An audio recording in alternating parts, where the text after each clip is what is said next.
के international forum for promoting homeopathy द्वारा आयोजित इस दैनिक हिंदी वेबिनार श्रृंखला में मैं डॉक्टर नेहा कक्कड़ यहाँ पर उपस्थित सभी डॉक्टर्स का हार्दिक स्वागत करती हूँ। स्टार्ट करने से पहले मैं सभी को होली की हार्दिक बधाई देना चाहती हूँ और हम अपनी रूटीन साइलेंट प्रेयर करते हैं।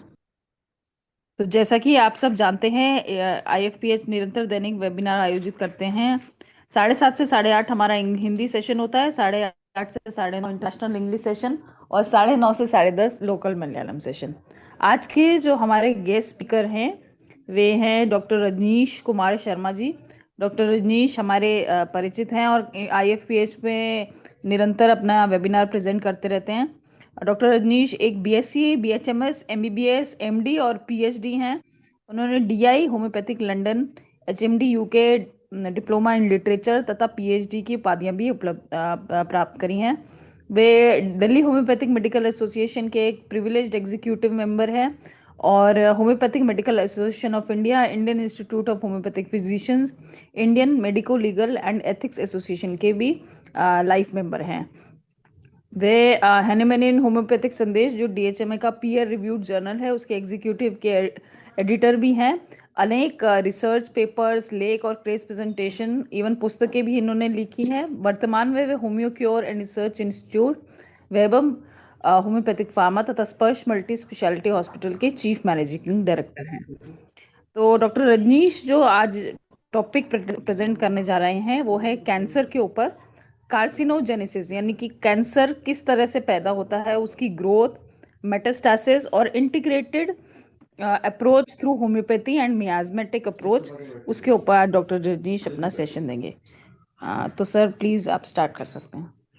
सबको मेरा प्रणाम। सबको होली की बहुत बहुत शुभकामनाएं और बहुत धन्यवाद कि आपने मुझे दो शब्द कहने का मौका दिया।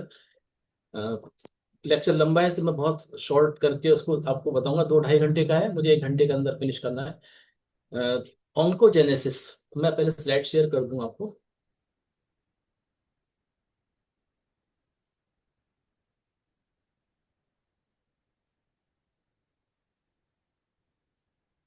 जी,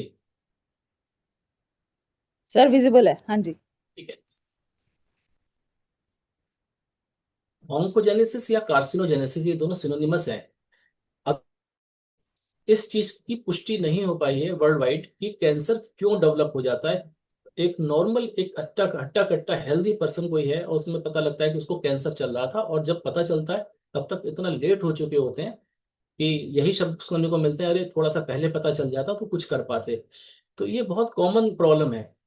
कैंसर कब हमारी बॉडी में स्टार्ट हो गया, कहाँ स्टार्ट हो गया, किस स्टेज तक चला गया, कई बार उसका पता ही नहीं चलता। इसका जवाब अभी तक किसी भी साइंस के पास नहीं रहा है। और एक जो मैं आपको एनालिसिस करके दे रहा हूँ, ये मेरा पर्सनल व्यू है। हनीमेनियन मियाज्मेटिक थ्योरी को मैंने जब कार्सिनोजेनेसिस से इंटीग्रेट करने की कोशिश की, तब मुझे बहुत कुछ समझ में आया कि कैंसर हम साइंटिफिकली या लेबोरेटरी में जब उसको हम जस्टिफाई कर पाएंगे बात की चीज है, लेकिन अगर हम मियाज्मेटिक थ्योरी के बेस पर उसको अंडरस्टैंड करने की कोशिश करें तो हम इसके रूट्स तक जा सकते हैं और बड़ा क्लियर कट हमें पता चल सकता है और बड़ी बिगिनिंग में हम इसको डायग्नोस कर सकते हैं। तो कैंसर की ग्रोथ, इसका मेटास्टेसिस और इसका मियाज्मेटिक एनालिसिस कैसे हम होम्योपैथी में करेंगे और फिर कैसे ट्रीटमेंट करेंगे ताकि हमारी सक्सेस रेट मल्टीफोल्ड हो जाए, बहुत तेजी से हम इसको ट्रीट कर पाए और ठीक कर पाए। बहुत से होम्योपैथी डॉक्टर मिरेकल करते हैं, बहुत से कैंसर ठीक होम्योपैथी में होते हैं और एविडेंस के साथ होते हैं, लेकिन हर डॉक्टर के पास ये सुविधा क्यों नहीं है? तो इसके लिए मैं ये आपके सामने एक प्रवचन देता हूँ। फंडामेंटल्स ऑफ मियाज्मेटिक थ्योरी हम थोड़ा सा पढ़ लें, क्योंकि एक मियाज्म तो हमने सबने पढ़ा ऑर्गेनल ऑफ मेडिसिन में कि psora itch, itch miasm that is mental itch, या साइकोसिस या सिफिलिस, जो भी कुछ समझे, वनरल मियाज्म और इस तरह के। लेकिन अगर इस थ्योरी को थोड़ा मॉडर्नाइज करने की कोशिश करें, बायोकेमिस्ट्री और बायोजेनेटिक्स में अगर हम इसको कन्वर्ट करें तो कैसे होगा? कोई भी मियाज्म क्या हो सकता है? कैटलिस्ट हो सकता है जो किसी भी रिएक्शन की डायरेक्शन और उसकी डेस्टिनी यानी उससे क्या बनने वाला है उसको नियंत्रित कर सके। तो हम मियाज्म को समझने के लिए जो हमने मेन 5 मियाज्म, सोरा, सिफिलिस, साइकोसिस, स्यूडोसोरा और कैंसर मियाज्म, इन पांचों मियाज्मों की जो थ्योरी है इसको समझने थोड़ा सा बायोकेमिस्ट्री को हम एनालाइज करके देखें। हमने सबने फर्स्ट ईयर में फिजियोलॉजी बायोकेमिस्ट्री पढ़ी होती है। देखिए, सबसे पहला क्या है, जो मेन हमारा आइडिया है फाउंडेशन का, कि एक ही मॉलिक्यूल है, एक ही बॉडी है, एक ही बॉडी में एक ही तरह का मॉलिक्यूल है सबके पास, हर बॉडी में वही मॉलिक्यूल्स होते हैं, लेकिन अगर कैटलिस्ट बदल जाए, उत्प्रेरक बदल जाए, तो रिएक्शंस बदल जाती हैं, रास्ते बदल जाते हैं, और उनकी डेस्टिनी बदल जाती है रिएक्शंस की। उससे क्या बनेगा ये डिसाइड होने लगता है। तो क्या होता है, हर इंडिविजुअल में सेम कंस्टिट्यूशन होते हुए, कंस्टिट्यूशन मतलब होम्योपैथी वाला कंस्टिट्यूशन नहीं, जो chemical composition of the body है, जिसमें हमारे प्रोटीन, फैट, कार्बोहाइड्रेट और जितने भी इंग्रेडिएंट, न्यूट्रिएंट्स, माइक्रो न्यूट्रिएंट्स और जो कुछ भी हमारे पास है, सारे केमिकल्स इसको कहिए, हम केमिकल भी तो बने हुए हैं, सबके सेम होते हैं। लेकिन उसके बाद भी सबके फंक्शन अलग अलग है, सबका कॉन्स्टिट्यूशन अलग अलग है, सबका नेचर अलग है। इंडिविजुअलाइजेशन की अपना थ्योरी हमारी प्रूव हो जाती है इसके बेस पर कि सभी, कोई से दो लोग एक से नहीं होते। तो सेम मॉलिक्यूल, सेम बॉडी, सिर्फ कैटलिस्ट बदलता है, उत्प्रेरक बदलता है, उसका संभालने वाला माहौल बदलता है, और रास्ते बदल जाते हैं, और उसकी डेस्टिनी बदल जाती है। इससे क्या होता है, डिफरेंट टाइप के प्रोडक्ट्स बनने लगते हैं, डिफरेंट टाइप का नेचर डेवलप होने लगता है। पहले हम सोरा की बात करें, तो सोरा एक ऐसी चीज है जो रिवर्सिबल फंक्शन पैदा करता है, उथल पुथल मचाता है, परेशान करता है, टर्मोइल पैदा करता है। तो क्या करेगा, जो बायोकेमिकल रिएक्शन देखें, जो लिवर में हमारी रिएक्शन हो रही होती है, कार्बन डाइऑक्साइड, इसमें हमने थोड़ा सा पानी मिलाया, यानी पानी में कार्बन डाइऑक्साइड प्रवाहित की, तो बाइकार्बोनेट बनता है, ठीक है। लेकिन अगर जिंक साथ में हो, जिंक आयन, और कार्बोनिक एनहाइड्रेज एंजाइम जो लिवर में है, अगर वो साथ में है, तो रिएक्शन बड़ी फास्ट होती है। और जैसे ही जिंक हटा देते हैं, रिएक्शन बड़ी स्लो हो जाती है। ये रिएक्शन रिवर्सिबल है। बाइकार्बोनेट को गर्म कर देंगे, पानी और CO2 अलग अलग हो जाएगी, दोनों मिला देंगे, फिर बन जाएगा। तो ये सोरा यहाँ गड़बड़ कर रहा है। क्या कर रहा है, जिंक आयन को थोड़ा सा उसने बढ़ा दिया, रिएक्शन 6-6 गुना बढ़ जाती है। और जैसे ही जिंक वहां से हम हटाते हैं, रिएक्शन हमारी स्लो हो जाती है, और कार्बोनिक एनहाइड्रेज को भी हटाते हैं, रिएक्शन रिवर्स चलने लगती है, बाइकार्बोनेट से फिर CO2 और H2O बनने लगते हैं। तो सोरा क्या करता है, इस कैटलिस्ट जो जिंक और कार्बोनिक एनहाइड्रेज है, इन्हें डिस्टर्ब कर देगा, इनका कंसेंट्रेशन घटा बढ़ा देगा थोड़ा सा। तो क्या होगा, मजे लेने लगेगा कि बाइकार्बोनेट से मैंने ये बना दिया, CO2 H2O से मैंने बाइकार्बोनेट बना दिया, या इनकी रिएक्शन फास्ट कर दिया, स्लो कर दी। अब इतनी सी रिएक्शन के स्लो और फास्ट होने से बॉडी में एसिडोसिस या एल्कलोसिस ये डेवलप होने शुरू हो जाएंगे। पूरी की पूरी सिम्टोमेटोलॉजी, पूरी पैथोलॉजी बदल जाएगी बॉडी की, और नए नए साइन एंड सिम्टम अपीयर होंगे। ये सोरा की अपीयरेंस है। ये मैंने केवल एक रिएक्शन शो किया एग्जाम्पल में, इस तरह की हजारों रिएक्शंस हैं बॉडी में जो सोरा गवर्न कर देता है। तो इससे क्या होगा, फंक्शनल डिसहार्मोनी, जिसमें कोई स्ट्रक्चरल चेंज नहीं आ रहा, बॉडी की स्ट्रक्चर, सेल की स्ट्रक्चर चेंज नहीं हो रही, तो सिम्टम कैसे आएंगे, ट्रांजिएंट, टेम्परेरी सिम्टम आएंगे। एंजाइटी है, एसिडिटी है, हाइपर सेंसिटिविटी रिएक्शंस है, इस टाइप की रिएक्शन ये सोरा ने पैदा की। अब साइकोसिस में देख लें, डोपामाइन है, ऑक्सीजन से इसका रिएक्शन हुआ, ऑक्सीडेशन हुआ, क्विनोन बन गए, और न्यूरोमेलेनिन बन गया। न्यूरोमेलेनिन इनसोल्युबल होता है, पानी में नहीं घुलता। अगर आयरन आ गया, अगर Fe3 आयन प्रेजेंट है, तो ये क्विनोन और न्यूरोमेलेनिन बनाने शुरू कर देगा, और आयरन नहीं है तो नहीं बनाएगा, खाली क्विनोन पर रुक जाएगा। क्विनोन सोल्यूबल है, जिसको हम यूरिन के थ्रू बाहर निकाल सकते हैं, पसीने से ही बाहर निकल जाएगा, लेकिन न्यूरोमेलेनिन नहीं निकलता। नहीं निकलेगा तो क्या होगा, एक्यूमुलेट होना, इकट्ठा हो जाएगा, यानी न्यूरोमिलेनिन, हमारी ये नर्व सेल के अंदर रिएक्शन हो रही है, तो इकट्ठा होना शुरू हो जाएगा। इंसोल्युबल पदार्थ है, वहां जमने से क्या होगा, वहां पर कलेक्शन हो जाएगा। जहां भी एक्यूमुलेशन हो रहा है, कलेक्शन हो रहा है, और वो वहां से हट नहीं पा रहा है, इसे हम बोलेंगे साइकोटिक रिएक्शन। ये साइकोसिस में आज में। तो क्या करेगा, पाथवे बदल गया, क्विनोन बनने थे, बना दिए न्यूरोमिलेनिन, और वो कैसे हैं, इंसोल्युबल एंड प्रोडक्ट है। तो क्या होगा, ये निकल नहीं पाएंगे बाहर, कलेक्शन हो जाएगा, ग्रोथ हो जाएगी। तो क्या होगा, ऐसी रिएक्शंस होंगी जिसमें कि रिएक्शन होती जा रही है, और रिटेंशन, जो उसका बाई प्रोडक्ट है या जो एंड प्रोडक्ट है, वो कलेक्ट होता चला जा रहा है। और सिस्टम रिस्पॉन्ड करेगा कि इसको हटा दूं, लेकिन हटा नहीं पाएगा, तो क्या होगा, सिम्टम अपीयर हो जाएंगे। क्या रिजल्ट आया, ग्रोथ हो जाएंगी, सिस्ट है, pigmentation, thicken tissues, chronic congestion जगह जगह, ये ओवर ग्रोथ्स, ये सारी की सारी स्टार्ट हो जाएंगी। This is sycosis. अब सिफिलिस को समझ लें। एक लिवर में रिएक्शन हो रही है ट्रिप्टोफान का इंडोलेमिन 2,3 डाई ऑक्सीजनेस, आईडीओ जिसे बोलते हैं। ये जब कहीं चोट लग जाती है, इन्फेक्शन होता है, इन्फ्लेमेशन के समय ये बॉडी में निकलता है। तो इन्फ्लेमेशन के समय आईडीओ निकला, और ट्रिप्टोफान को उसने काई न्यूराइन में कन्वर्ट कर दिया, और काई न्यूराइन कहाँ सीधा आगे बढ़ गया, फिनोलिनिक एसिड टॉक्सिक। अगर हमारे पास आईडीओ थोड़ी सी मात्रा में है, तो काई न्यूरिन पर रुक जाएगा, जो सोल्यूबल है और टॉक्सिक नहीं है। अच्छा, अब मान लीजिए आईडीओ ज्यादा अगर हमारे पास बन गया, तो क्या होगा, काइन्यूरिन से फर्दर रिएक्शन क्विनोलिनिक एसिड हो जाएगा। सोल्यूबल ये भी है, लेकिन क्विनोलिनिक एसिड क्या करता है, सेल्फ टॉक्सिक है, जिस जगह से निकलता है उसी को डिस्ट्रॉय कर देता है, यानी ऑटोलिसिस कर देगा, एपोप्टोसिस कर देगा उसे। तो क्या होगा, सेल्फ डिस्ट्रक्शन चालू हो गया। जहां खुद को मारने की प्रक्रिया आ गई वो सिफिलिस हो गया। तो मियासिन को मैंने तो इस तरह से समझा। तो इन्फ्लेमेटरी रिएक्शन हुई, उसने हमारी काई न्यूरॉन वाली रिएक्शन को आगे बढ़ा के क्रोनिक एसिड बढ़ा दिया, कुछ का कुछ बना दिया, जिसने खुद की सेल को ही डिस्ट्रॉय कर दिया। तो क्या होगा, डिस्ट्रक्शन होने लगे, क्या होगा, अल्सरेशन हो जाएंगे, नेक्रोसिस, फिर आगे साइकोसिस, कंजेनाइटल डिजेनरेशन, ये सारे स्टार्ट हो गए। तो दिस इज सिफिलिस। तो मैंने मियाज्म को जो तीनों को समझा वो ऐसे समझा कि इनको मैं बायोकेमिस्ट्री से जोड़ूं तो क्या होगा। सीडोसोरा ट्यूबरकुलर मियाज्म, जिसमें कि सोरा सिफिलिस दोनों का कॉम्बिनेशन है। अब ऑक्सीजन की कमी हो गई, निमोनिया में भी हो सकती है, हाई एल्टीट्यूड पर चले गए, ऑक्सीजन कहीं कम थी, सफोकेशन हो गया, कुछ भी हो, किसी ने गला दबा दिया, नाक बंद हो गई, जो भी कुछ हो, या स्लीप एपनिया हो गया। ऑक्सीजन के अंदर एक इलेक्ट्रॉन जुड़ गया, ऑक्सीजन के ऊपर माइनस का चार्ज आ गया और एक एटीपी बाहर निकल गया। ये रिवर्सिबल रिएक्शन है। तो क्या होगा, जैसी स्ट्रेस होगी या ऑक्सीजन कंसंट्रेशन कम होगा, सफोकेशन होगा, इमीडिएटली वहां पर एटीपी निकलते हुए बचेनी स्टार्ट हो जाएगी। तो क्या होगा, रिवर्सिबल में स्ट्रेस खत्म कर देंगे, ऑक्सीजन दे देंगे बाहर से, तो ये वापस आ जाएगा। तो क्या होगा, ये एक ऑसिलेशन चलता रहेगा। कभी तो ऑक्सीजन कम हो गई, कभी ज्यादा हो गई तो हाइपोक्सिया हो गया, कभी स्ट्रेस हो गई, कभी ठीक हो गए, तो एटीपी बन गया, एटीपी हट गया। अब फालतू का एटीपी बनेगा तो क्या करेगा, बॉडी में जो एड्रिनल ग्लैंड है उसको स्टिमुलेट करके वहां से नियो ग्लूकोजेनेसिस करके हमारे स्ट्रेस हार्मोन सिक्रेट कर देगा, या कैटेकोलामिन्स बना देगा। तो एड्रिनलिन आ गया, नॉर एड्रिनलिन आ गया, डोपामाइन आ गया, सीरोटोनिन, ये सारे के सारे निकल जाएंगे। तो क्या करेंगे, बेचैनी, परेशानी, ये वो, और फिर क्या करेंगे, जब हट गया तो ठीक हो गए, तो क्या होगा, अल्टरनेटिंग स्टेटस हो गए। तो क्या मिल गया, ना तो ये फुली तरीके से हमारा निगेटिव में गया, ना ये पॉजिटिव में गया, ये अल्टरनेट कर रहा है, क्या कर रहा है, फ्लक्चुएट कर रहा है। तो ऑसिलेशन। तो क्या मिला, alternating states, wasting with excitability, relapsing illness, ठीक हो गए फिर बीमार हो गए फिर ठीक हो गए, रैपिड प्रोग्रेशन, और तेजी से आने वाली चीज और तेजी से खत्म होने वाली चीज। तो ये सीडोसोरा की पहचान हो गई। तो सीडोसोरा में देखा होगा, ट्यूबरकुलर पेशेंट जो होता है, जिसका मियाज ट्यूबरकुलर होता है, वो एक जगह नहीं रुकता, अनस्टेबिलिटी, जगह बदलता है, घूमना पसंद करता है, बिजनेस चेंज करता है, ये सब चीजें।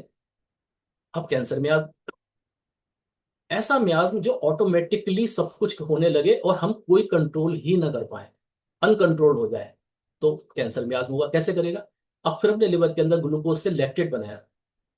अब अगर कैंसर मियाज में एक्टिवेटेड है तो क्या कर रहा है, ग्लूकोज से लैक्टेट अनकंडीशनली बनता जा रहा है। वहां ऑक्सीजन है तब तो बनना ही चाहिए, और ऑक्सीजन नहीं तब भी बन जा रहा है।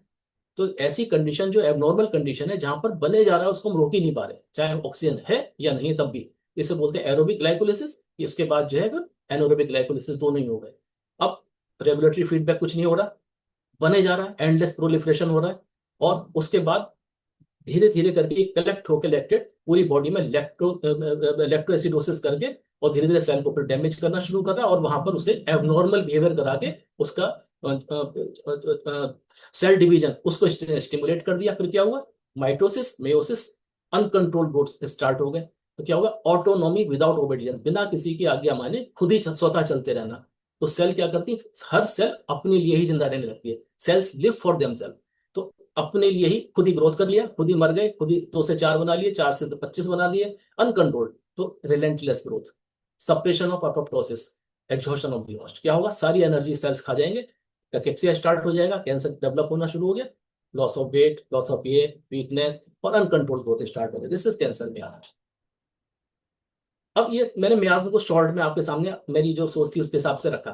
तो क्या मिला, रेमेडी क्या करेगी हमारी, रेमेडी का ये काम है कि जो ये कैटलिस्ट टाइप के मियाज में थे, जो रिएक्शंस को घटा बढ़ा रहे थे या डिस्टॉर्ट कर रहे थे, इन रिएक्शंस के जो फैक्टर्स हैं, कैटलिस्ट, इनको कंट्रोल कर ले। तो होम्योपैथी दवाई भी ये हमारी इस तरह की है, जो पूरा अभी तक जो एक्सप्लेनेबल नहीं है।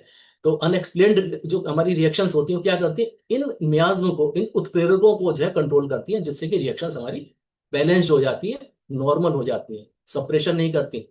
और मटेरियल को, ये नहीं कि इसको हटा के उसके लिए कुछ और डाल दिया, उन रिएक्शंस को नॉर्मल करने की कोशिश करती है। इसलिए हमारी रेमेडी अनएक्सप्लेनेबल तरीके से हमारा क्योर करते हैं। सोरा क्या करता है, अब एक बार रिवीजन हल्का सा, रिएक्ट करता है, कभी कुछ कभी कुछ। सिफिलिस क्या करता है, डिस्ट्रक्शन कर देता है। साइकोसिस क्या करता है, रिटेन करता रहता है, रोकता रहता है। स्यूडोसोरा ऑसिलेट करता है, अल्टरनेटिंग स्टेट, कभी ये कभी वो। कैंसर क्या करता है, ये खा जाता है, बदला ले लेता है। सोरा रिवर्सिबल इम्बेलेंस है, और ये बायोकेमिकल सिग्नेचर क्या मिलेंगे, रेस्टोरेबल इक्विलिब्रियम, सीरो सोडा क्या करता है, सीरो सोडा मैंने बताया ऑसिलेशन करता है। तो मेटाबॉलिक इनस्टेबिलिटी, मेटाबॉलिज्म हमारा अनस्टेबल हो गया, कुछ ना कुछ गड़बड़ करता रहेगा कभी कुछ। साइकोसिस में कलेक्शन होगा, तो ऐसा कलेक्शन जो हटा नहीं सकते, तो इनसोल्युबल फिक्सेशन। सिफिलिस में उल्टा चलेगा, जो एंडोजेनस टॉक्सिसिटी खुद के लिए नुकसानदायक हो जाएगा। कैंसर ऑटोनॉमी, स्वतः चलन, खुद ही चलना शुरू कर देता है, जिसमें हम ऐसा प्रोलिफरेशन, ऐसी ग्रोथ जिसे हम रोक नहीं सकते। अब जो कैंसर का प्रोडक्शन है, अब हमने इतना फंडामेंटल पढ़ा कि कैंसर बनने के लिए अब हमें एक माइंड मिल गया हमें क्या करना है। तो कैंसर कार्सिनोजेनेसिस एकदम से नहीं होता, कई स्टेजेस होती हैं, मल्टी स्टेज है, बहुत सारी अवस्थाएं हैं। जैसे सबसे पहले इनिशिएशन, कोई इसे स्टार्ट करे, पहले गाड़ी स्टार्ट करनी पड़ेगी, फिर प्रमोशन, फिर इसे बढ़ाए, फिर प्रोग्रेस करवाए, इसका डेवलपमेंट भी कराए, और फिर इसका मेटास्टेसिस करा दे। तो क्या होगा, कोई ऐसी चीज जो कैंसर की रिएक्शन को स्टार्ट कर दे, ट्रिगर, इनिशिएशन। दूसरा, उसे सस्टेन करे, उसे बढ़ाए। तीसरा, उसका डेवलपमेंट कर दे, उसे और ज्यादा फैला दे सब जगह। तो क्या क्या हो सकते हैं, जेनेटिक कॉज भी हो सकते हैं, ईपी जेनेटिक कॉज भी हो सकते हैं, या क्लोन्स इस टाइप की बन सकते हैं, जो डीएनए के क्लोन बन जाते हैं। होस्ट वर्सेस ट्यूमर, इसमें हमारी जो रिएक्शन होगी क्या होगी, जो बॉडी है इस तरह की जो एबनॉर्मल जो रिएक्शन हो रही है या सेल्स बन रहे हैं, उनको बाहर निकालने की कोशिश करेगी, एलिमिनेट करेगी, इक्विलिब्रियम बनाएगी। और नहीं करेगी, एस्केप कर जाएगी। अगर फेल हो गई, नहीं कर पाई, इसको नहीं निकाल पाई कैंसर सेल को बाहर, तो सरेंडर कर देगी। और क्या करेगी, अपने अंदर इम्यूनिटी को चेंज करके इम्यूनो एडिटिंग कर लेगी, उसके साथ जीना सीख जाएगी, और उसको अपनी बॉडी में डेवलप होने का पूरा रास्ता दे देगी। तो ये ट्यूमर कैसे डेवलप होगा, एक ट्यूमर के साथ एक पूरा माइक्रो एनवायरनमेंट होता है, खाली अकेला ट्यूमर नहीं है, उसमें स्ट्रोमल सेल भी होंगे, कैप सेल भी होंगे, टेम सेल, एसीएम, वास्कुलेचर होगा, और ये सारे सारे जो एंजियोजेन प्रोग्रेशन होगा, फिर नई ब्लड वेसल बनेगी, एंजियोजेनेसिस होगा। तो फिर वो आसपास के एरिया को एनक्रोच करेगा, फिर जो थेरेपी हम दवाइयां ले रहे हैं उससे रजिस्ट भी करेगा। ये सारी की सारी जो है चीजें ट्यूमर माइक्रो एनवायरनमेंट कहलाएंगी। और फिर क्या होगा, मेटास्टेसिस, कहीं का कहीं पहुंच जाएगा, पूरी बॉडी में फैलने के लिए क्या करेगा, या तो लोकल इन्वेजन करेगा, या सर्कुलेशन से जाएगा, लिम्फेटिक से जाएगा, कहीं से चोट लग के नौतर से जाएगा, एक्सीडेंटली जाएगा, सर्जिकली यहां से वहां ट्रांसफर होगा, जैसे भी होगा। तो ये कैंसर फिर स्प्रेड करेगा, और पर्टिकुलर ऑर्गन के हिसाब से जहां उसकी एफिनिटी है उस ऑर्गन में चला जाएगा। ये कुछ मैंने अभी टर्म्स बोले थे जो अभी हम लोगों ने सब नहीं पढ़े होते हैं, मैं शॉर्ट में बता देता हूँ। TME, tumour micro environment. Caps, cancer associated fibroblast. TAM, tumour associated macrophage. ECM, extra cellular matrix. Vascular endothelial growth factor. M2 macrophage, type 2 macrophage होती है। Tregs, regulatory T cell. LOX enzyme, lysyl oxygen. इन्हें याद नहीं रखना है, ये मैं सिर्फ इसलिए बता रहा हूँ कि हमें ये होना चाहिए कि इस तरह की चीजों की करीब 1200 के आसपास होते हैं, 1200 है ये, उनमें से 8-10 मैंने इस्तेमाल किए हैं, और याद रखने की इन्हें कोई हमें नेसेसिटी नहीं। तो कैंसर कैसा हुआ, मल्टी स्टेज, इनिशिएशन हुआ, प्रमोशन हुआ, और प्रोग्रेस हुआ। अब बॉडी ने क्या करा, होस्ट ने क्या करा, या तो एलिमिनेट कर दिया, बाहर निकाल दिया, इक्विलिब्रियम बना लिया, इसको ऐसे हम संभाल लेंगे, या फिर बॉडी ने सरेंडर कर दिया और वो कैंसर को छोड़ दिया, चलो हेलो। ट्यूमर माइक्रो एनवायरनमेंट में क्या हुआ, स्ट्रोमल सेल, कैप सेल, टेम सेल, ईसीएम सेल ने मिलके बहुत सारे ब्लड वेसल्स बनाए, तो एक एनवायरनमेंट तैयार हुआ, और वहां पर ट्यूमराइजेशन हो गया, ट्यूमर बनना शुरू हो गया। और ट्यूमर के साथ एंजियोजेनेसिस, ब्लड वेसल बनने लगे, वो आसपास फैलने लगा, प्रोग्रेस करने लगा, फिर इंट्रावेसेशन ऑफ ब्लड में और लिम्फ में बह के दूसरी जगह जाने लगा। तो ये हमारा मेटास्टेसिस का कैंसर का एक हल्का सा रिव्यू है। अब थोड़ा सा डिटेल कर लें, इनिशिएशन कैसे होता है। हमारी बॉडी में इतने रिएक्शंस हो रहे होते हैं, हमारे डीएनए, आरएनए, ये भी खराब होते रहते हैं, टूटते रहते हैं, फिर इनकी रिपेयर हो जाती है।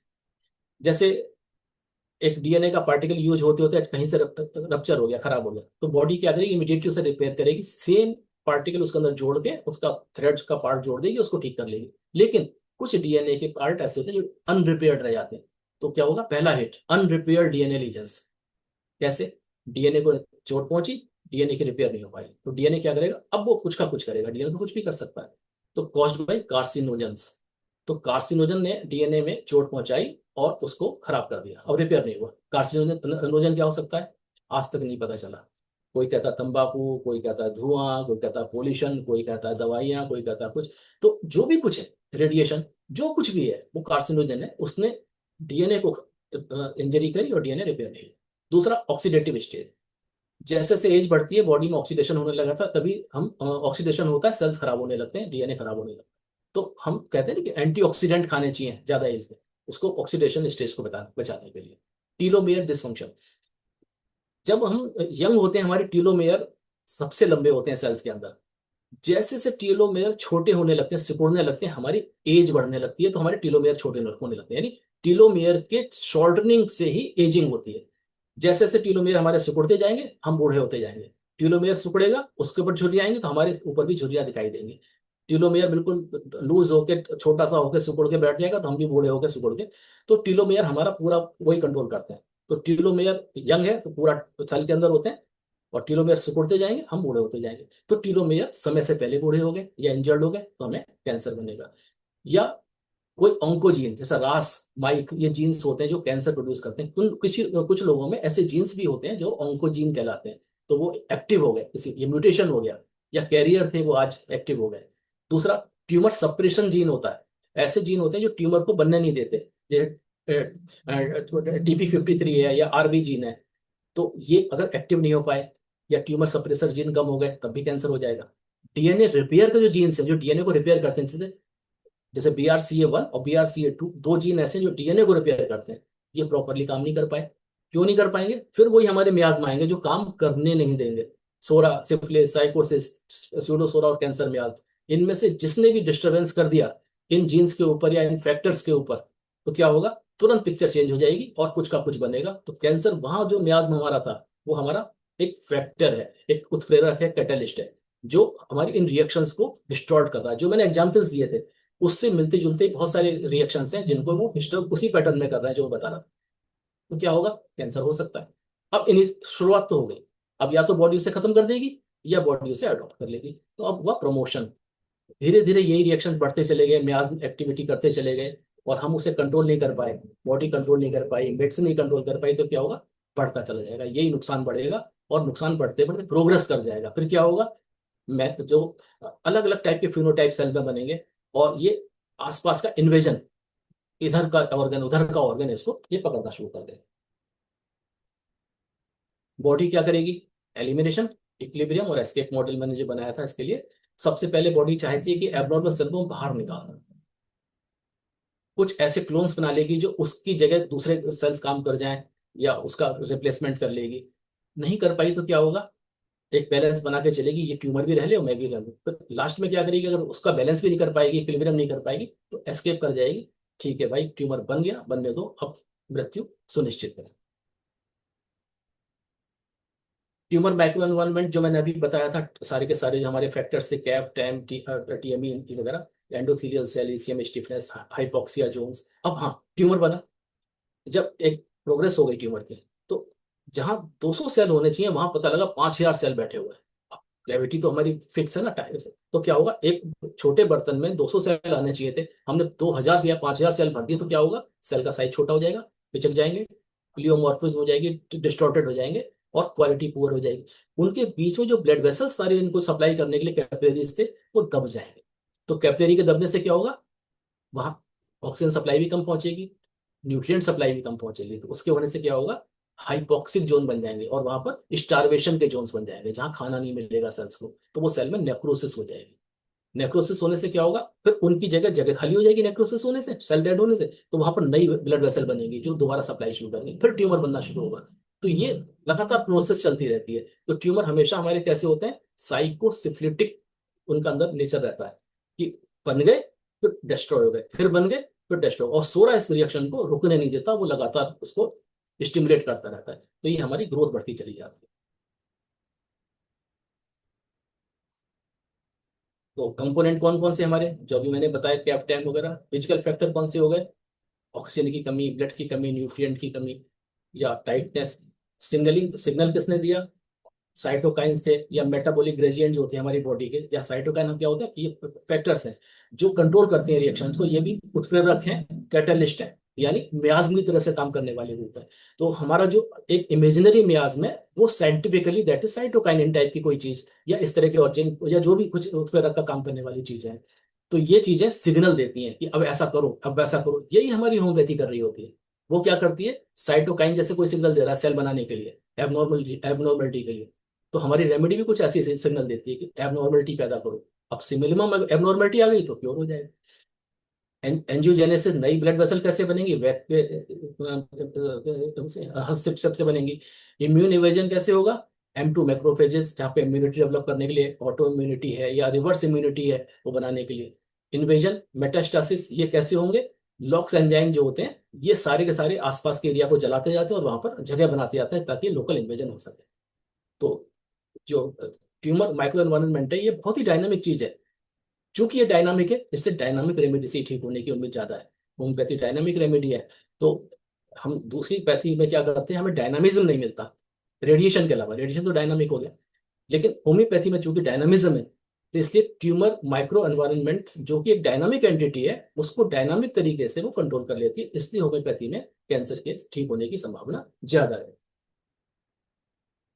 अब मेटास्टेसिस, तो जो लोकल इन्वेजन हो गया, इंट्रा इन्वेजन हो गया, फिर टारगेट ऑर्गन में चला गया, या कॉलोनी बना के रह गया, या डोरमेंसी में चला गया, फिर बाद में अवेकनिंग हो गई, तो क्या होगा, कैंसर के जो स्टेम सेल्स हैं उन्होंने इसको प्रोवोक कर दिया कि दोबारा से फैलो, या कोई एक्सोमल सिग्नल आ गए, एक्सोसोमल सिग्नल हो गए, उन्होंने कहीं बाहर इसको स्टार्ट करा दिया, प्री मेटास्टेटिक नाइकी बन गई।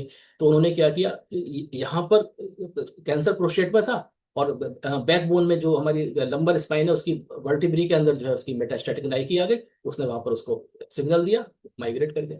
तो इस तरीके से हमारा पर्टिकुलर ऑर्गन्स की एफिनिटी के साथ उस ऑर्गन में कैंसर फैल जाता है। अब डोरमेंसी एंड अवेकनिंग, जब जब कैंसर को ब्लड सप्लाई कम मिलेगी वो चुप होके बैठ जाएगा, शांत, डोरमेंट, और जैसे ही उसको सप्लाई कहीं से भी मिल जाएगी वो फिर से जागृत हो जाएगा और फिर चालू हो जाएगा। तो देखा होगा बहुत से स्लो डेवलपिंग ट्यूमर है तो डोरमेंसी में चले जाते हैं। ये बिनाइन ट्यूमर भी हो सकते हैं जो डोरमेंसी में रहते हैं, जो कभी भी मैलिग्नेंट हो सकते हैं। कुछ ऐसे होते हैं जो बढ़ते ही नहीं है, वो एक बार डोरमेंट हो गए वो पड़े रहते हैं, सुषुप्त अवस्था में इंसान मर जाता है, इंडिविजुअल खत्म हो जाएगा लेकिन ट्यूमर डेवलप नहीं होता उसके, एक बार बन गया। देखा होगा लोगों के ट्यूमर्स होते हैं वो सारी जिंदगी काट देते हैं, उन्हें कोई खतरा नहीं होता, डोरमेंसी। उनकी अवेकनिंग नहीं हो पाई, क्यों नहीं अवेकनिंग हो पाई, ERK और P38 पाथवे होते हैं जो इम्यूनिटी के साथ गवर्न होते हैं, ये इतने ज्यादा उसको ओवर पावर करके बैठे रहते हैं कि वो डेवलप नहीं कर पाता। यही पाथवे हमें होम्योपैथिक मेडिसिन से इंप्रूव करना है, कि अगर हम इस बैलेंस करने के लिए ERK P38 पाथवे को हम या इम्यून प्रेशर को हम बढ़ा दें होम्योपैथी मेडिसिन की सहायता से, तो ट्यूमर हमारा डोरमेंसी में चला जाएगा, आगे नहीं बढ़ेगा। और इसको करने के लिए हमें फिर तरीका एक ही है कि हमें उसका कॉन्स्टिट्यूशनल एनालिसिस करके मिनिमम कॉन्स्टिट्यूशनल रेमेडी देनी पड़ेगी। कैसे देनी है, किस पोटेंसी में देनी है, और कब कब देनी है और कब नहीं देनी है, ये मैं भी डिस्कस करूंगा।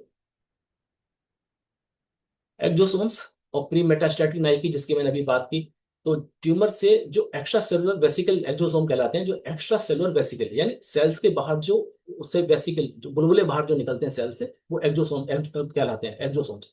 तो इनके अंदर प्रोटीन भी होती है, mRNA होते हैं और बहुत सी लिपिड्स होती हैं। तो ये क्या करते हैं, जहां भी जाएंगे वहां पर सिग्नल देंगे कि मैं वहां से आया हूं, तो मेरे लिए यहाँ भी एक बेटर स्पेस हो सकता है, मैं यहाँ माइग्रेट करके बन जाऊं। तो ये जहां जाएंगे वहां जाके कैंसर फैलाने की संभावना ये पैदा कर देगा। अब सोरा ने क्या किया, लाइफ लॉन्ग कॉन्स्टिट्यूशनल वीकनेस, यानी सोरा ने क्या किया, किसी को चिली बना दिया, किसी को हॉट बना दिया, किसी को कुछ बना दिया। तो इस तरीके से ये परेशान कर रहा है, कभी इरप्शंस आ गए, कभी कुछ हो गया, कहीं कुछ हो गया, छोटे छोटे ट्रिगर करता रहता है, जिसकी वजह से हमारी बॉडी उसी को फाइट करने में रह जाती है, और उधर कैंसर सेल का जो अपना जो प्रोलिफरेशन होना या जो भी इनिशिएशन होना है वो अपना पैरेलल शुरू हो जाता है। जो बॉडी डाइवर्ट हुई, इम्यूनिटी डाइवर्ट हुई और नई रिएक्शन शुरू, जिसको हम काम निगरानी नहीं करेंगे वो नुकसान करेगा। तो ये सबसे पहली जो जो सॉइल बनी, मिट्टी हमारे लिए सोडा, जिसने डैमेज किया डीएनए को, कैसे, डायरेक्टली भी इनडायरेक्टली भी, बॉडी में कुछ और प्रोड्यूस कर दिया, बॉडी की इम्यूनिटी अलग गई, उधर रिपेयर नहीं हो पाया डीएनए दूसरे रिएक्शंस में, और हमारा डीएनए खराब हो गया। सोरा ने इनिशिएट कर दिया, फिर साइकोसिस ने उसको प्रमोट कर दिया, तो सोरा ने तो अपना काम कर दिया।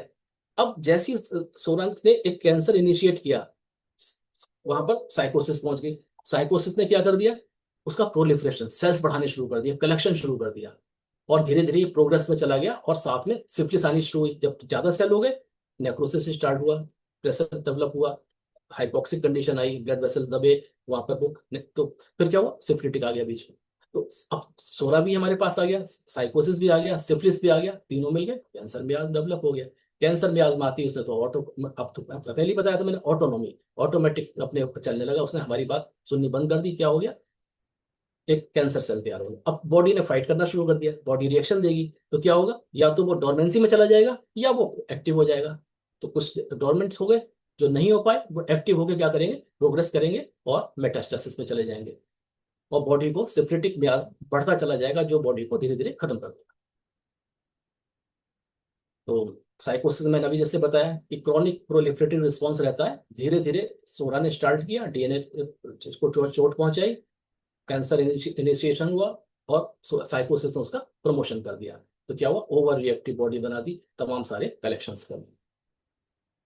धीरे धीरे बढ़ते बढ़ते, जब वही ब्लड बताया था, जहां पर ब्लड सप्लाई कम होगी वहां पर डैमेज होगी और नेक्रोसिस स्टार्ट होगी, सिफिलिस मियाज।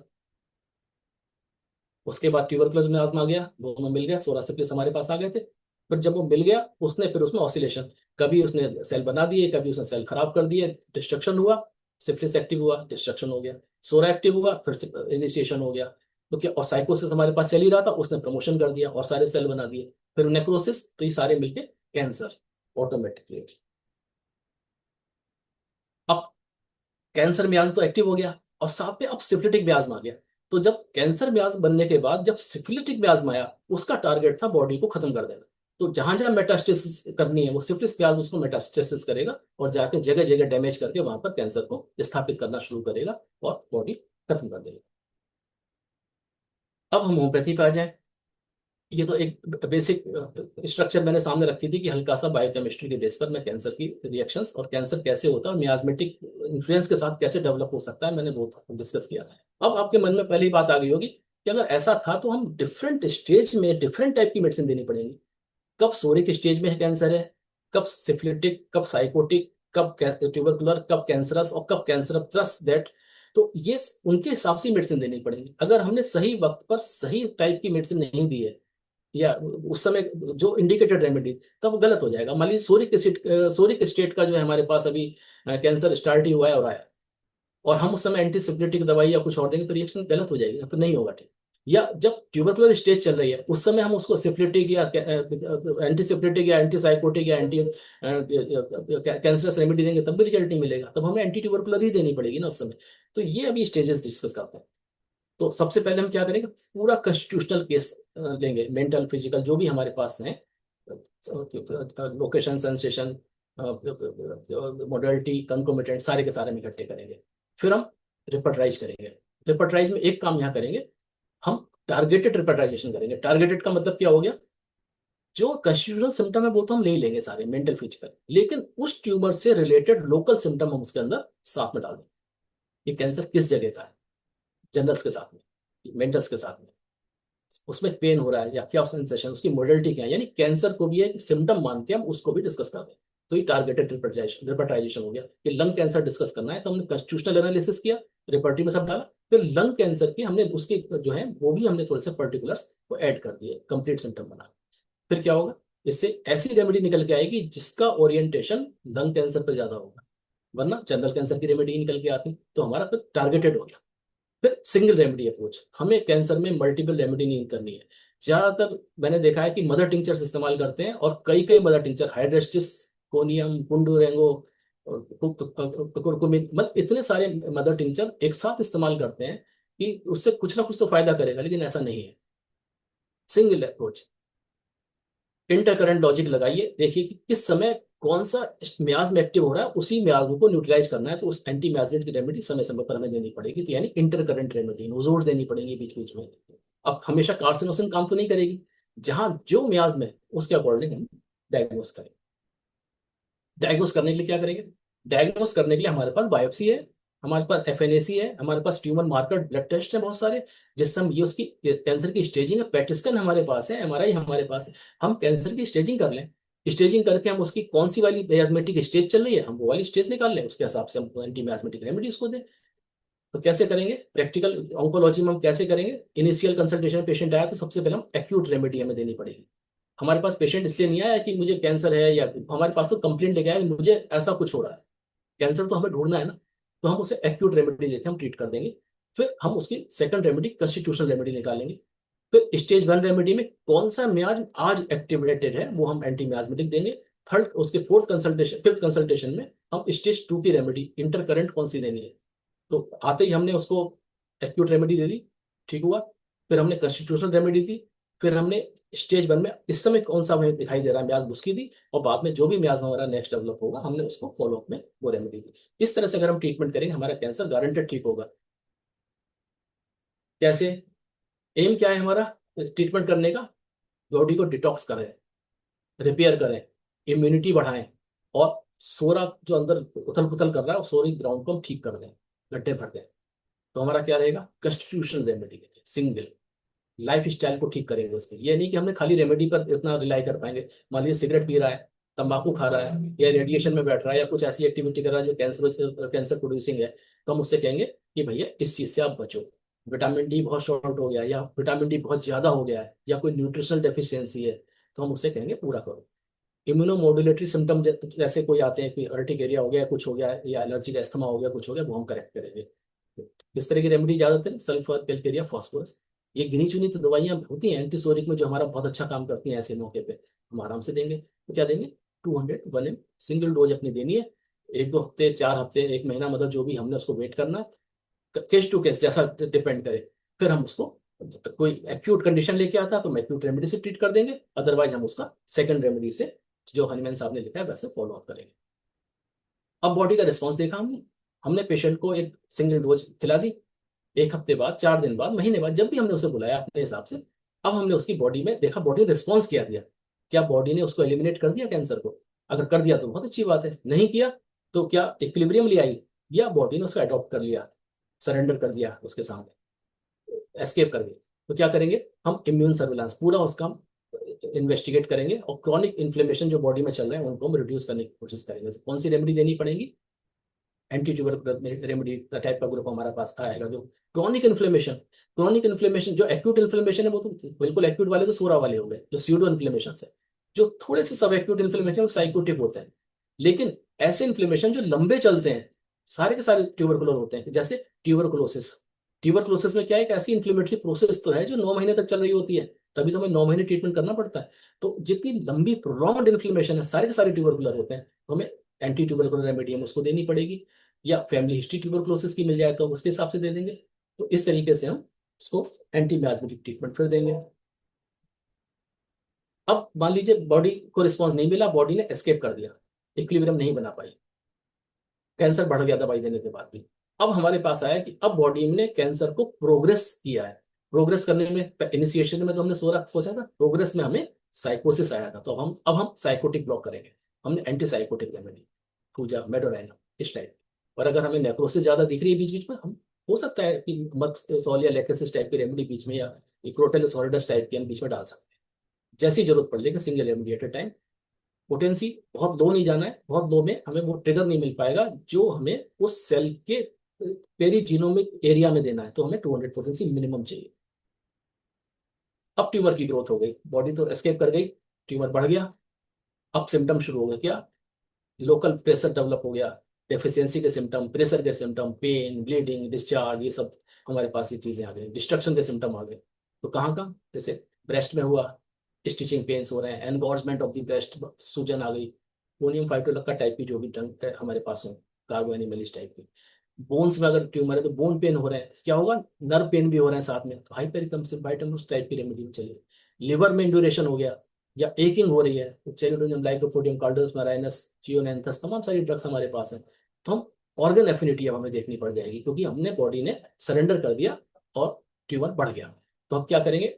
ऐसी रेमेडी जो ऑर्गन स्पेसिफिक हो, अब हमें वो देखनी पड़ेगी। लेकिन करेंगे भाई कि पूरी बॉडी का एनालिसिस, कॉन्स्टिट्यूशनल सिम्टम सारे, और फिर उस ऑर्गन स्पेसिफिक सिम्टम को उसमें ऐड करेंगे, तो हमारी सेलेक्टेड रेमेडीज निकल के आ जाएगी। हो सकता है कि लिवर की एफिनिटी के लिए किसी के लिए नेट्रोम्यूर इंडिकेटेड आ जाए, किसी के लिए फॉस्फोरस इंडिकेटेड आ जाए, लाइकोपोडियम, चेल्डोनियम नीचे रह जाए, ये भी तो पॉसिबल है। अब सारे सिम्टम सपोज किसी के फॉस्फोरस के मिल रहे हैं, और लिवर में कैंसर हो गया। अब लिवर के सिम्टम डालेंगे, पता लगा फॉस्फोरस तो लिवर में बहुत अच्छा काम करती है, तो अब उसके लिए तो रेमेडी फॉस्फोरस बेटर रेमेडी होगी, ना कि चेलिडोनियम। ये हमें ध्यान रखना है। कंडीशन अब हमारे कंट्रोल के बाहर हो गई, सपोज हमने ये भी कर दिया, अब पेशेंट हमारा बिल्कुल मरणासन हो गया, इतना ज्यादा डीपर कैंसर पहुंच गया कि अब पैल्यूशन करना पड़ रहा है, और हमें कोई हमारे पास रास्ता नहीं बचता। तो हमारे पास क्या उद्देश्य होगा? हम उसकी क्वालिटी ऑफ लाइफ बढ़ाएं, उसकी अच्छी तरीके से जितनी जिंदगी अच्छी जी ले, परेशानी कम हो, सफरिंग कम हो जाए, और उसको थोड़ा सा लाइफ जो वो बढ़ सकती है वो बढ़ जाए। तो हमें क्या करना पड़ा, बहुत डीपर मियाजमेटिक रेमेडी देनी पड़ेगी। अब हम कार्सिनोसिन टाइप की ड्रग्स हो गए, अब हम और हाई चले जाएंगे, 1M10 में चले जाएंगे, जितना टॉलरेट कर पाए, फॉस्फोरस, कार्बोवेज, अब इस टाइप की ड्रग्स जो डिजेनरेशन बहुत करती है।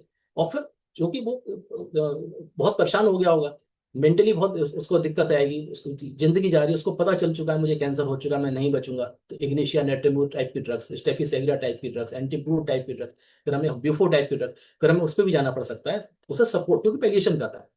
तो क्या करेंगे हम, सबसे पहले पैलिएटिव ऑन्कोलॉजी, पैलिएटिव ऑन्कोलॉजी में हमें क्या करना पड़ेगा, उसके सफरिंग्स को कम करने की दवाइयां देनी पड़ेंगी, सुपरफिशियल ड्रग्स। तो हम एंटी मियाजमेटिक तो हमने हाई दे दिया, कार्सिनोसिन दिया सपोज, या सिरिनम दिया, तो 1M10 MCM जो भी दे दिया। अब बाकी जो उसके सिम्टम आ रहे हैं, एकोनाइट, जेलसिन, जो भी कुछ आ रहे हैं, हम उसको लो पोटेंसी में उसको साथ में रखेंगे फॉलो करने के लिए।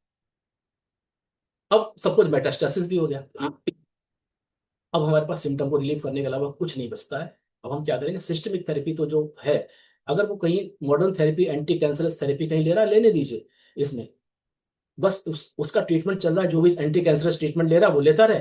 हम सपोर्टिव ट्रीटमेंट देंगे, आर्सेनिक है, एंजाइटी कम करनी है, कोनियम है, ग्लैंड्स को ठीक करना है, कार्सिनोसिन बीच में इंटरकरेंट दे दिया, न्यूरोपैथिक पेन्स हैं। जनरली कैंसर के जो पेन्स होते हैं नर्व कंप्रेशन की वजह से होते हैं, तो हाइपेरिकम वंडरफुल है, एलियम सीपा बहुत वंडरफुल न्यूरल्जिक पेन के लिए काम करती है। इसमें ब्रेन या स्टिचिंग पेन्स, छोटे छोटे जो दर्द से वहां पर प्रेस कंप्रेस हो रहा है, तो ये हमारी सिंपल सिंपल सी ड्रग, छोटी छोटी सी चीजें जो हमें वक्त पर याद रखनी है, कब हमें क्या देना है। और WHO की जो हमारी जो परफॉर्मेंस स्टेटस के फॉर्मूले हैं, जो उनके फॉर्म्स हैं, वो हमें देखने चाहिए, ताकि हम कोई गलतियां ना करें। साथ में अगर उसको कोई कन्वेंशनल थेरेपी ले रहा है, सर्जरी हो रही है, कीमोथेरेपी है, रेडियोथेरेपी है, इम्यूनोथेरेपी चल रही है, चलने दीजिए। क्योंकि हमें, हमारा टारगेट ये नहीं है कि हम होम्योपैथी के भक्त हैं या होम्योपैथ हैं तो हम उससे दूसरा कुछ नहीं करने दें, हमारी भी लिमिटेशन है। अगर वो ट्रीटमेंट ले रहा है ले, तो हम क्या करेंगे, एडजुवेंट थेरेपी, इंटीग्रेटेड थेरेपी हम दे सकते हैं। क्या करेंगे, उनकी टॉक्सिसिटी को कम कर सकते हैं, साइड इफेक्ट्स को ठीक कर सकते हैं, और ट्रीटमेंट में जो उनकी बाधाएं उनको आ रही हैं, वो बाधाएं हम हटा सकते हैं अपनी मेडिसिन से। जैसे कीमोथेरेपी करा के लाया, उससे नोजिया हो रहा है, हम दे सकते हैं इपिकॉग, नक्सोमिका, पॉपुलस, टैबेकम, जो भी इंडिकेटेड है। उसके म्यूकोसाइटिस हो गया, तमाम अल्सर्स हो गए, कैलेंडुला लगा दिया, बेलाडोन दे दिया, मक्सॉल दे दिया, जो भी कुछ, बोरेक्स दे दिया, न्यूट्रोफिल डाउन हो गए, न्यूट्रोपीनिया हो गया, बहुत वीकनेस आ गई, तो हमने उसके लिए हमारे पास बहुत सारी ऐसी ड्रग्स हैं, जो एसारम यूरोपियम हो गया, फॉस्फोरिक एसिड हो गया, या टाइटेनियम हो गया, पिक्रिक एसिड हो गया, एसिड म्यूर हो गया, हम बहुत सारी रेमेडी ऐसी हैं जो हम उसको सपोर्ट कर सकते हैं। तो हमारा ये रहेगा कि आप एडजुवेंट थेरेपी उनके साथ कर सकते हैं, लेकिन रेमेडीज हम सिंगल ही रखें। अब ऐसा कोई केस आया जिसमें हम कुछ कर ही नहीं पाए, सब कुछ कर लिया, एलोपैथी, होम्योपैथी सब कुछ चल रहा है, लेकिन उसके बाद भी पेशेंट हमारा ठीक नहीं हो रहा, और उसको अब इतना ज्यादा डिजेनरेशन हो गया कि उसके अंदर टॉक्सिसिटी आ गई है, उसके अंदर ऐसे सिम्टम आ गए, उसको पायरेक्सिया डेवलप हो गया, बहुत तेज बुखार है जो उतर ही नहीं रहा। अब हमारी मेडिसिन बहुत अच्छा काम करेगी, पैरासिटामोल से नहीं उतर रहा, स्टेरॉइड से बुखार नहीं उतर रहा, अब आप दीजिए ना उसको पायरोजिनम, अब आप दीजिए आर्निका, बेलिस पेरेनिस, बैप्टिशिया, फॉस्फोरस, एकोनाइट, एपिस, जो भी वंडरफुल ड्रग्स हमारे, बेलाडोना। तो ऐसी ऐसी ड्रग्स हमारे पास हैं कि गारंटेड फीवर उतर जाएगा, और उसको इतना सपोर्ट मिलेगा कि वो हमें धन्यवाद देगा, और होम्योपैथी जो है एक कदम और आगे बढ़कर सबके सामने आएगी। तो सेप्टिसीमिया अगर हो गया तो सेप्टिसिमिन दीजिए, पायरोजिनम दीजिए, आर्सेनिक एल्बम दीजिए, और ये एंथ्रासिनम दीजिए, बहुत सारी, टेरेंटुला क्यूबेंसिस है, तमाम ड्रग्स हैं हमारे पास जो हम उसको दे सकते हैं। होम्योपैथी सपोर्ट मियाजमेटिक के बेस पर करिए, और कंप्लीट डिटरमिन करके कि क्या कॉन्स्टिट्यूशनल रेमेडी निकल के आती है, और कब कौन सी नोजोड देनी है, कितने में देनी है, किस पोटेंसी में, कितने इंटरवल पे, सारा देखिए। अच्छे रिजल्ट तभी मिलेंगे जब हम सही समय पर सही चीज को डिटेक्ट करेंगे, सही मियाज्म को देखेंगे, सही कंडीशन को देखेंगे, और सही रेमेडी हम उसके हिसाब से हम देंगे।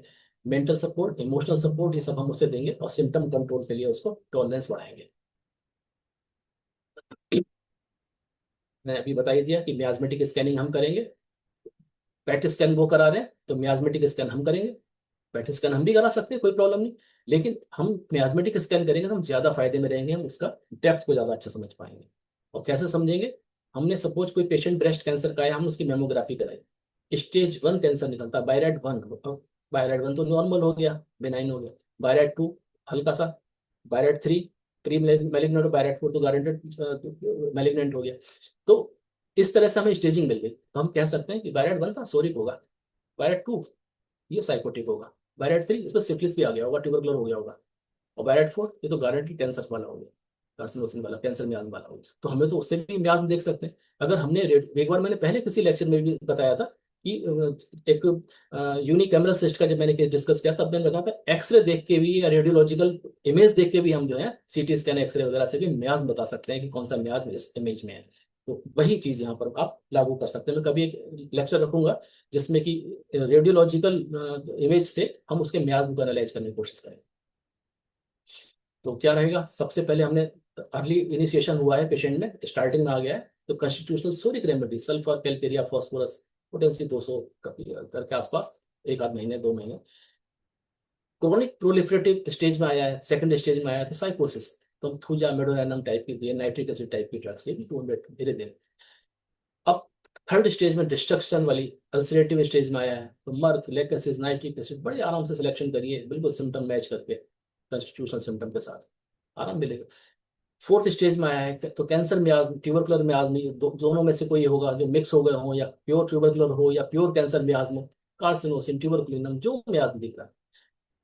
इसके बाद ट्यूमर बढ़ चुका है तो नर्व पेन शुरू हो गए हैं, तो हाइपेरिकम टाइप की ड्रग्स, कैकेक्सिया हो गया, फटीग थकान हो रही है, कार्बोवेज फॉस्फोरस, कार्बोनियम सल्फ, तमाम सारी ड्रग्स हमारे पास है। वैल्यूएशन करना है, एंजाइटी ठीक करनी है, इग्निशिया आर्सेनिक कैलिफॉस, तमाम सारी ड्रग्स हमारे पास है।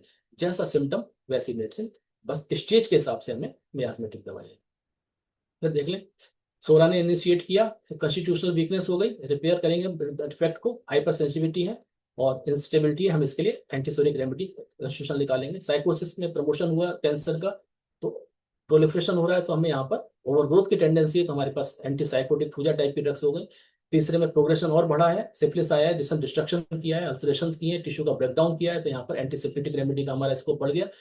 ट्यूबरकुलर आया, उसने लोकल इन्वेजन करा दिया, मेटास्टेसिस शुरू करा दिया, तेजी से कैंसर फैलने लगा, अब हमें एंटी ट्यूबरकुलर रेमेडी की जरूरत पड़ेगी। और जैसी कैटेक्टिक स्टेज आई, मेटास्टेसिस हुआ या कैंसर अनकंट्रोल्ड हो गया, तो हमारी कैंसर में मियाज्म या मिक्स्ड मियाज्म हमारे सामने आ गए, तब हम जो है मल्टी मियाज्मेटिक रेमेडीज की जरूरत पड़ेगी, वो हम देंगे।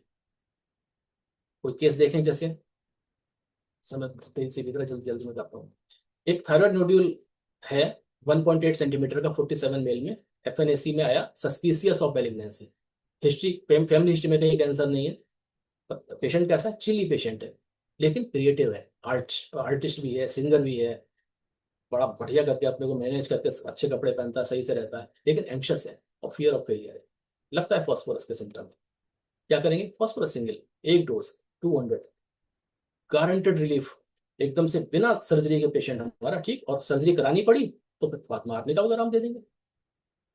सेकंड केस देखिए, 62 एज की फीमेल, कैंसर था ब्रेस्ट में, लंप निकाल दिया गया था, उस अब लोकल स्टार्ट, फिर से स्टार्ट हो गया, रिकरेंस हो गई। तो क्या हुआ, पहले कभी वार्ड्स थे बहुत सारे, बहुत समय तक रहे, और थिकनिंग थी, स्किन की म्यूकोजा की थिकनिंग थी, साइकोटिक ट्रेट्स थे, और इन्फ्लेमेटरी डिजीज की फैमिली हमें दिखाई, फैमिली ऑफ इन्फ्लेमेटरी डिजीजेस जिसमें हमारे सारे सारे इन्फ्लेमेशन रहते हैं। तो हमने क्या करा, एंटीसाइकोटिक रेमेडी, उसे थूजा दे दिया, पेशेंट में रिलीफ। और बाद में क्या करना, कार्सिनोसिन सिस्टमिक थेरेपी कैसे करी, पूजा दे के छोड़ दिया, फिर कार्सिनोसिन पे आ गए, बाद में फाइटोलक्का डिकेंड्रा के सिम्टम मिलते हैं, और उसके बाद फाइटोलक्का डिकेंड्रा आप दीजिए। अब अगला केस है जिसमें मेटास्टेसिस भी हुआ है, न्यूरोपैथिक पेन भी है, वेलिएशन करना है हमें, तो कैसे करेंगे, 55 साल का एक कैंडिडेट है जिसको लंग में प्राइमरी और बोन्स में मेटास्टेसिस हुआ हुआ है, सीवियर न्यूरोपैथिक पेन हो रहा है, बड़ा परेशान है, डिस्पीयर, फियर ऑफ डेथ, इंसोम्निया सब हो रहा है।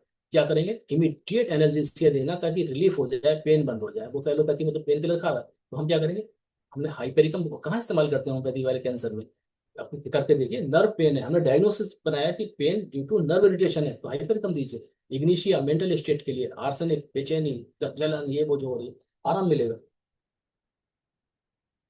बड़ा बढ़िया मॉनिटरिंग चाहिए, केयरफुल ऑब्जर्वेशन चाहिए।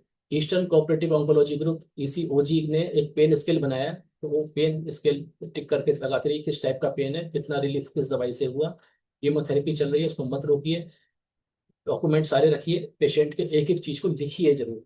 अब उसकी केस हिस्ट्री ऐसी होनी चाहिए, फॉलोअप ऐसा होना चाहिए, कब हमने क्या दिया था, तो कौन सा सिम्टम था जिसकी वजह से दिया, और उसके बाद कौन सा सिम्टम ठीक हो गया या कौन सा सिम्टम मॉडिफाई हो गया या रीअपियर हो गया या चेंज हो गया, ये सारे डॉक्यूमेंट रखिए। कैंसर के वर्कशॉप में जब भी हमें इमेजिंग करानी है, PET scan, CT scan, MRI, जो कराना है, बायोप्सी करानी है, जरूर करानी है। अगर नहीं कराएंगे, डिले मत करिए, वरना मेडिको लीगली भी फंस सकते हैं।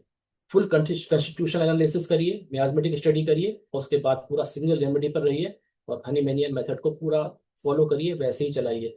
और ऑन्कोलॉजी में सबसे बड़ा काम यह है कि हम डिले नहीं कर सकते डायग्नोसिस में। अभी एक छोटा सा केस था, मैंने कभी एक बार पहले भी डिस्कस किया, मालदा, वेस्ट वेस्ट बंगाल में। होम्योपैथी डॉक्टर ने एक लेडी की ब्रेस्ट के पास सिवेसियस सिस्ट थी, उसको ट्रीट करने की कोशिश की। 6 महीने में सिस्ट तो ठीक नहीं हुई, लेकिन वहां कैंसर डेवलप हो गया। अब कैंसर डेवलप होने के बाद वो लेडी ने टाटा मेमोरियल में जाके अपना ट्रीटमेंट कराया, और होम्योपैथी डॉक्टर के ऊपर केस करके फोरम में उसको पेनलाइज किया गया, और डॉक्टर को उसमें पेनल्टी देनी पड़ी। और ये एक लांछन लग गया कि होम्योपैथी डॉक्टर, जो कि एक ऑन्कोलॉजिस्ट नहीं है, इसलिए वो कैंसर का ट्रीटमेंट नहीं कर सकता, जो ऐसा नहीं था।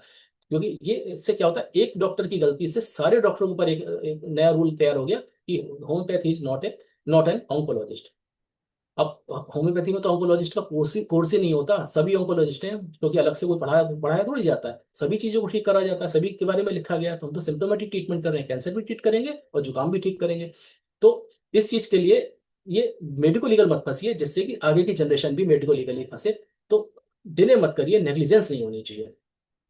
हमेशा मियाजमेटिक एक्सप्रेशन को समझ जाइए, सिम्टम से, और माइक्रो एनवायरनमेंट ट्यूमर का क्या था उसको एनालाइज करिए, उसकी फेज कौन सी थी, कार्सिनोजेनेसिस की, ट्यूमर प्रोग्रेशन की कौन सी स्टेज थी वो देखिए, मियाजमेटिक इन्फ्लुएंस को उसका समझिए, और उसके हिसाब से स्टेज वाइज मेडिसिन दीजिए। और अगर सर्जिकल रिमूवल चाहिए, ट्यूमर को बहुत बड़ा ट्यूमर है, ऐसी जगह पर जानलेवा है, उसको निकलवा दीजिए। उसमें कोई भी डिले मत करिए, और उसके साथ एडजुवेंट थेरेपी अपनी चलने दीजिए। फिर से आप देख सकते हैं, सोरा ने प्रमोट किया, साइकोस ने उसको आगे बढ़ाया, इनिशिएट किया, साइकोस ने प्रमोट किया, सिफिलिस ने प्रोग्रेस कराई, ट्यूबरकुलोसिस ने डोरमेंसी पर ले गया या उसको मेटास्टेसिस कराया, और कैंसर ने उसको ऑटोनोमस रिलैप्स करा दिया। तो ये हमारा ये है। तो सिम्टम क्या सा कौन कौन से कैंसर के रहते हैं? परसिस्टेंट स्वेलिंग, जो स्वेलिंग ठीक नहीं हो रही हो, ऐसा अल्सर जो ठीक ना हो रहा हो, या कोई ऐसा ऑर्गन जो गलत सलत काम कर रहा हो, और अनएक्सप्लेन्ड वेट लॉस वगैरह, जो डब्ल्यूएचओ के 7-8 सिम्टम्स है, वो सबको पता ही है। तो ये ऐसे सिम्टम है कि ऐसी चीज है ऑन्कोजेनेसिस, जिसको हमने स्टेज वाइज मियाजमेटिक एनालिसिस के साथ अगर हमने पकड़ लिया, तो हम anti miasmatic remedy step by step अगर हम देते हैं, तो हमारे केसेस बेटर ठीक होंगे, ज्यादा ठीक होंगे, और हम ज्यादा अच्छा ट्रीटमेंट दे पाएंगे। मैंने जो भी कुछ समझाना चाहा, मैंने बायोकेमिस्ट्री को मियाजमेटिक थ्योरी में कन्वर्ट करके उसको एनालाइज करके बनाया। इसके लिए जो भी क्वेश्चंस आप मुझसे पूछेंगे, मैं तैयार हूँ। धन्यवाद। बहुत बहुत धन्यवाद डॉक्टर रजनीश का। सर ने अलग अलग एंगल से बताया किस तरह से हमें कैंसर को अप्रोच करना चाहिए, और होम्योपैथी में किस तरह से हमारे को अ, जो चेकलिस्ट जो सबने बताई, और किस तरह से हमें अप्रोच रखनी चाहिए कैंसर पेशेंट की। काफी डिटेल्ड और नए तरीके से डॉक्टर रजनीश ने हमें समझाया। तो डॉक्टर रजनीश के लिए यहाँ पे एक क्वेश्चन है कि सर, कैंसर में फीवर जो है वो एक गुड साइन है या बैड साइन? बैड साइन है। कैंसर में फीवर एक बैड साइन है। इसका मतलब हो गया, कहीं ना कहीं इन्फ्लेमेशन इतना ज्यादा हो चुका है, जिसने हमारी कॉन्स्टिट्यूशनल एक्टिविटी को चेंज किया। और उसने एक, क्योंकि फीवर एक जनरल सिम्टम है, फीवर पर्टिकुलर फीवर नहीं होता कि फीवर मेरे हाथ में फीवर है या मेरे पैर में। फीवर पर्सन को आता है एज ए होल। तो फीवर एक कॉन्स्टिट्यूशनल टच किया उसने, कैंसर ने ऐसा ट्रिगर किया कि जनरलाइज इन्फ्लेमेशन, उसकी वजह से या तो सेप्टिक फीवर होगा, या फिर इरिटेटिव फीवर होगा, या भी ये भी हो सकता है न्यूरोलॉजिकल फीवर हो, क्योंकि ब्रेन के हाइपोथैलेमस में अगर उसने अफेक्ट डाला है, तो हमें जो है न्यूरोजेनिक फीवर, ये बैड साइन है। Okay sir. और कोई क्वेश्चन डॉक्टर रजनीश से कोई पूछना चाहता है तो वो पूछ सकते हैं कैंसर से रिलेटेड।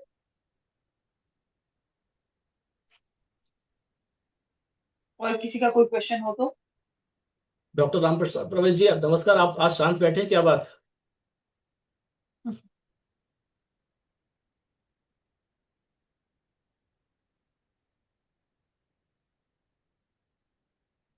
कोई पॉइंट समझ में ना आया हो, कोई पॉइंट डिस्कस कर,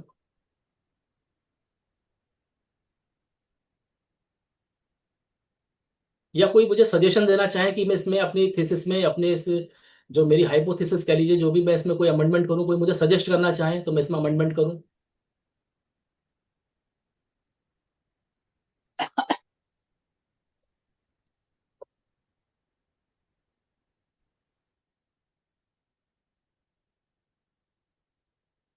खैर मुझे लगता है कि कोई क्वेश्चन नहीं है, और या तो समझ में ही नहीं आया है नहीं या फिर मैं सर, समझा नहीं एक्चुअली वो पाया। अनम्यूट नहीं हो, हाँ अनम्यूट नहीं हो पा रहा है सर, एक।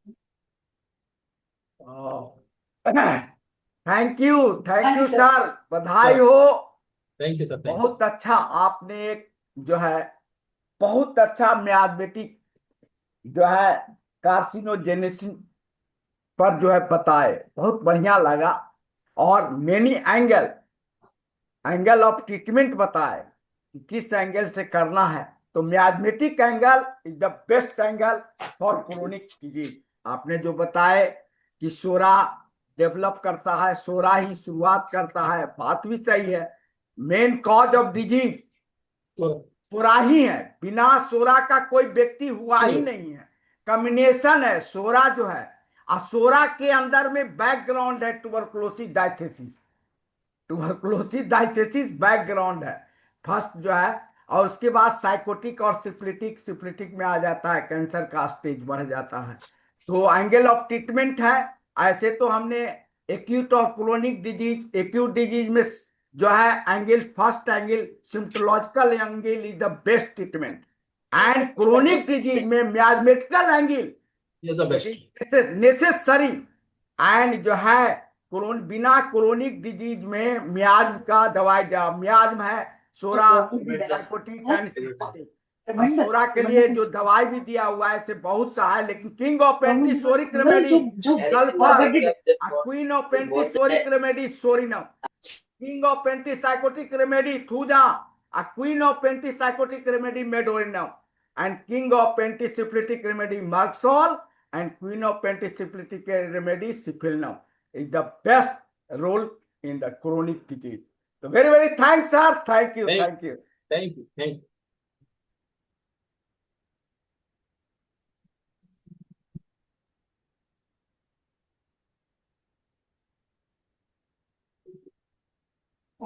और किसी का कोई क्वेश्चन हो तो वो भी पूछ सकते हैं सर से।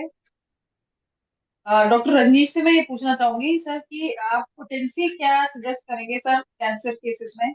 देखिए मैंने अभी पोटेंसी लगातार हर स्लाइड में बोली, लो पोटेंसी नहीं जाएंगे ज्यादा। 200 1 m ये पोटेंसी बेस्ट है। एंटी मियास्मेटिक में हम ज्यादा नोजोड्स वगैरह में लो पोटेंसी में नहीं कर सकते हैं। और जितने भी हमारे कॉन्स्टिट्यूशनल सिम्टम्स हैं उनमें भी हमें हाई पोटेंसी चाहिए होती है। हाँ, जितने पैलिएटिव सिम्टम्स के लिए हम जाएंगे, जब हमें पैलिएशन करना है, सेपरेशन करना है, तब हम लो पोटेंसी, हम 6-3 तक भी जा सकते हैं, मदर टिंचर तक भी जा सकते हैं।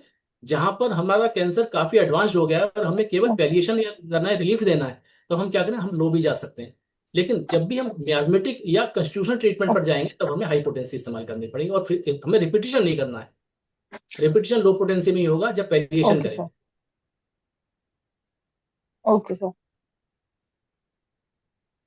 सर और 50 से मिलीसिमल पोटेंसी भी यूज कर सकते हैं, जैसे बिल्कुल एग्रोवेशन कर का सकते जहाँ पे डर लगे।